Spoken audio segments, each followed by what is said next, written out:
go.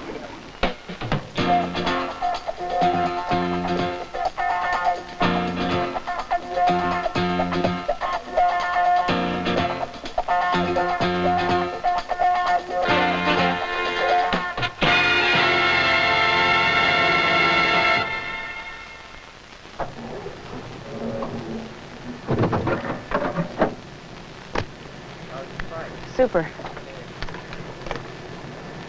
Hi, I'm Captain Kathy LaSauce, and that was me in the pool after my first solo flight in the T-37. I'm now flying the T-38 Talon.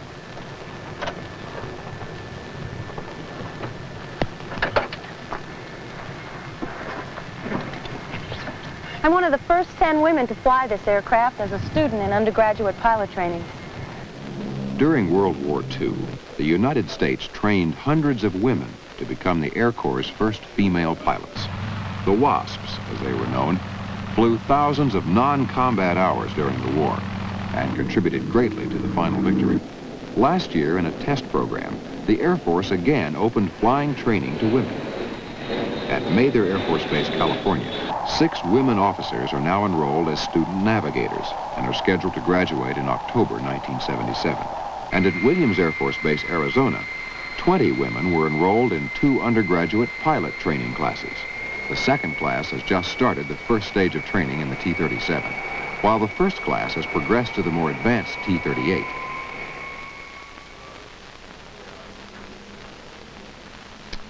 As commander of the T-38 squadron here at Willie, I have viewed firsthand the fine job that the women are doing in the UPT program.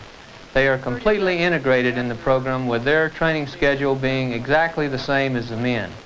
They expect to be treated and are treated the same as any other student. In an 11-month training program, many students encounter problems, and the women are no exception. However, they're dealing with these problems and progressing satisfactorily. In fact, of the 10 women who started in the first class, all are still in the program.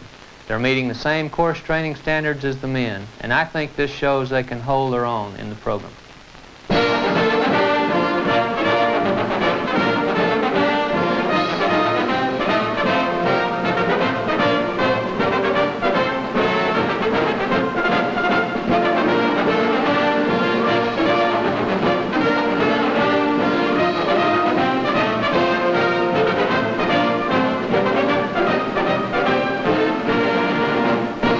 Most of the pressure that I feel and most of the other girls feel is the pressure that we impose upon ourselves to do real well.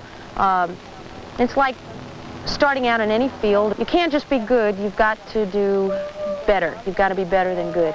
And I think this is the pressure that a lot of us have imposed on ourselves, is to try to do as good as we can.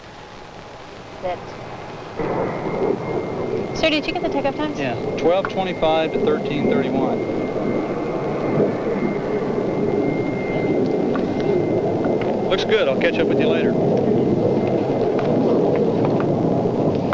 I just came down from Captain Ingalls' contact check flight. Although under the stress of an evaluation, she flew a very good mission. She has a lot of confidence in her abilities and overall made very few mistakes. I've been a check pilot for more than 1 year and consider this one of the best flights I've seen so far.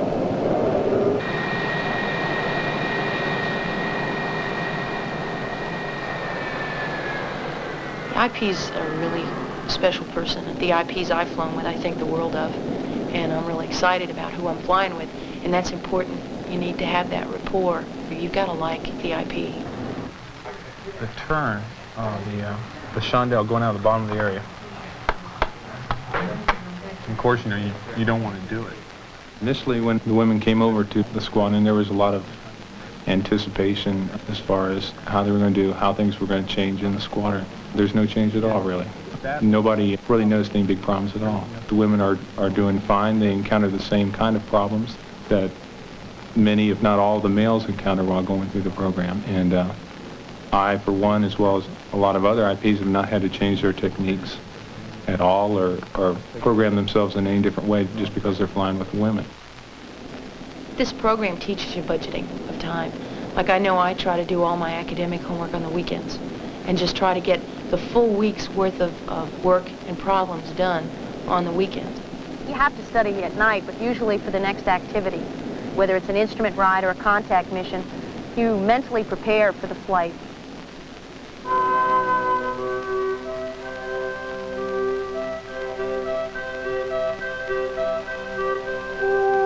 The first women have done well in the program up to this point, but they are now approaching the most demanding portion of our flying training program, formation.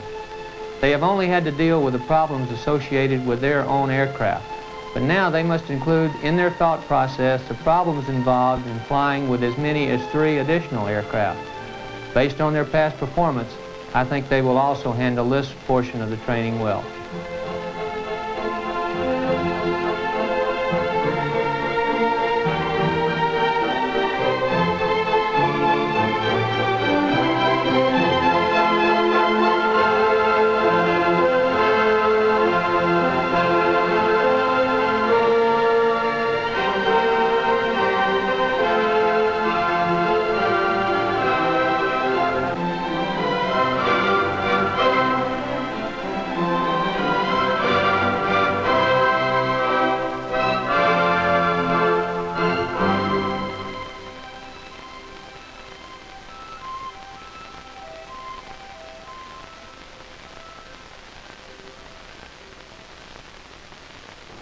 Liters, grams, the metric system.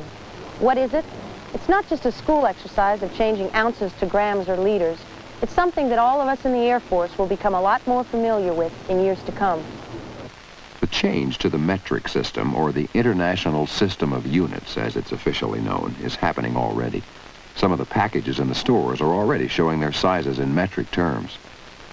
Television weather forecasts give the temperature in both our old friend the Fahrenheit scale and in something called Celsius.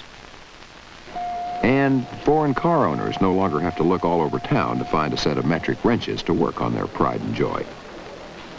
Some 1977 cars already have their speedometers marked in both systems, and all cars will have the dual markings by 1982. Frankly, part of the reason is that the United States is a minority in a world that uses the metric system. Last year, only Brunei, Burma, Liberia, Yemen, and the United States have been holding out against metrics. How is the change going to affect us, in and out of the Air Force? I was recently stationed in Europe, where I found myself involved in several NATO countries' exercises, working with different mechanics from these countries. As time went on, we became involved in the metric system. At first, I found it somewhat difficult to understand, but as time went on, I learned to understand exactly what the metric system was about. And eventually, we worked out a common level of understanding between us. If you've had an overseas tour recently, you probably became accustomed to converting kilometers to miles. And you know that a little more than 1.5 kilometers is what we know as a mile. But there will come a time when those of you in the motor pool may have to have both kinds of tools and both kinds of parts. But don't look for a sudden, complete changeover to metric next week or next year. We aren't going to suddenly make all of our measurements in metric. The parts for our present planes and missiles won't change. According to Air Force planners, new systems will be designed in metric. Present planes and missiles and cars and trucks will stay the way they were. And we're told most football and baseball fields will also stay in feet and yards.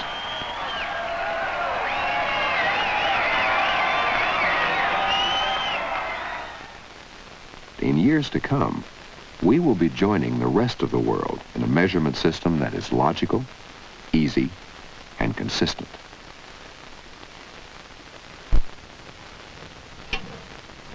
Hi, I'm George Wilson.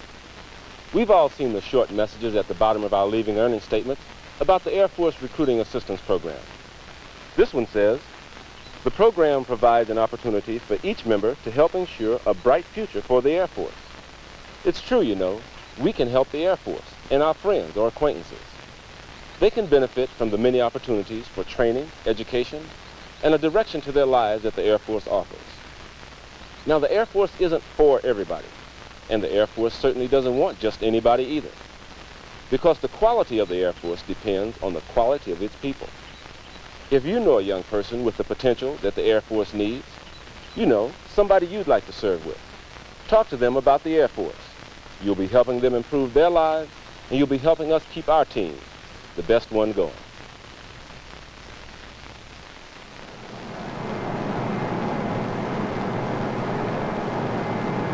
This flight simulator is actually a complex computer. Computers play a large part in our flight training, from the basic through the advanced procedures and maneuvers. Each of us, no matter what our Air Force specialty, is directly or indirectly involved with computers every day. They are valuable tools which enable us to perform our jobs faster, easier, and more accurately.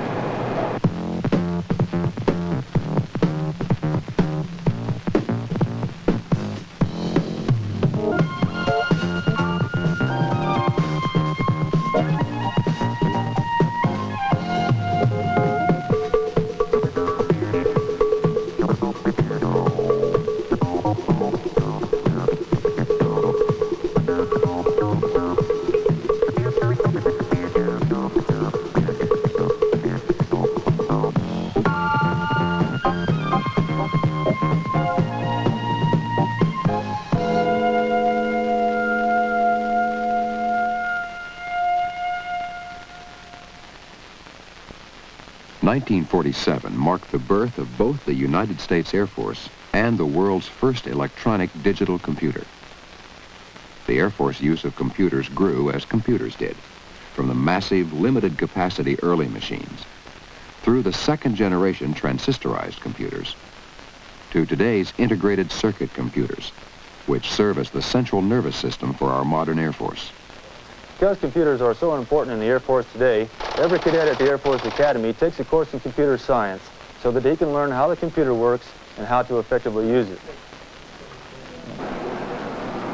Basically, there are three kinds of computers.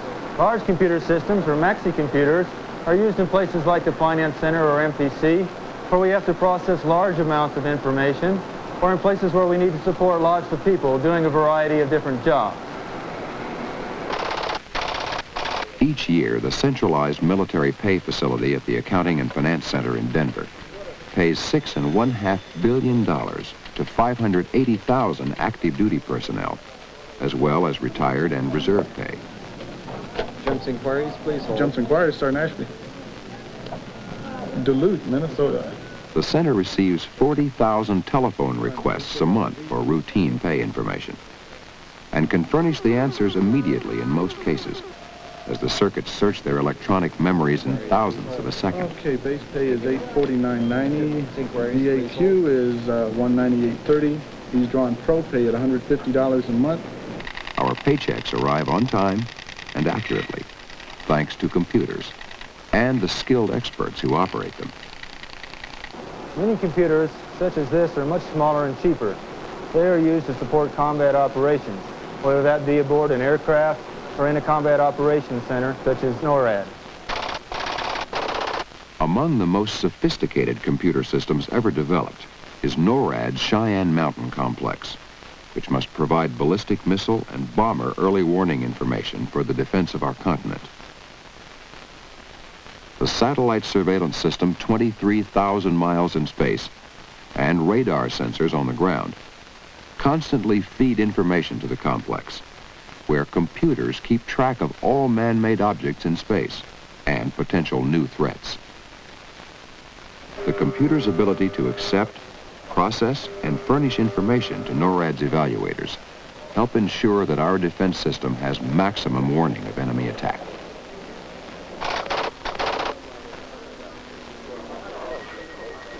Command, control, and management need information. And modern defense can't rely on maps, charts, and pins. Computer-furnished graphs, readouts, and video displays give commanders instantaneous access to virtually any aspect of any problem. SAC is the largest user of computers in the Air Force. Its vital worldwide mission is accomplished effectively and at the most economical cost in people, time, and dollars through the use of computers, programmed to meet SAC's specific needs. This is probably the computer of the future. It's a microprocessor. These processors are very inexpensive and require very limited space, and yet they perform the same functions that are performed by the larger computers.